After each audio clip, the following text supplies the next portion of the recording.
8వ తేదీ వైఎస్ రాజశేఖర రెడ్డి గారి 75వ జయంతిని తెలుగు ప్రజలందరూ కూడా ఘనంగా నిర్వహించుకుంటా ఉన్నారు.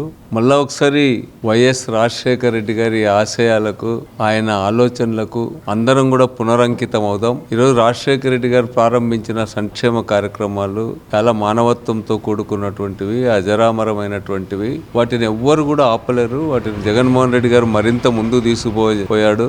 అదేవిధంగా ఈరోజు చంద్రబాబు నాయుడు కూడా ఎన్నికల్లో గెలవడానికి సంక్షేమ కార్యక్రమాలని పెద్ద ఎత్తున ప్రచారం చేసుకున్నాడు. ఆయన అమలు చేస్తాడో లేదో అది వేరే విషయం, కానీ బట్ రాజశేఖర రెడ్డి గారు ఆ రోజు ప్రారంభించినటువంటి ఈ సంక్షేమం, అభివృద్ధి అనేటువంటిది ఎవరైనా సరే వాటిని చెప్పాల్సిందే, వాటిని ముందుకు తీసుకుపోవాల్సిందే, లేకపోతే వాళ్లకు భవిష్యత్తు ఉండదు అనేటువంటిది కూడా మనకందరికి కూడా అర్థమైంది. ఈరోజు అందుకనే అందరూ కూడా ఈ కార్యక్రమంలో పెద్ద ఎత్తున పాల్గొనాలని, పార్టీ క్యాడర్ అంతా కూడా ఈరోజు రాజశేఖర రెడ్డి గారి ఆశయాలకి పునరంకితం కావాలని చెప్పి ఈ సందర్భంగా కోరుతారు.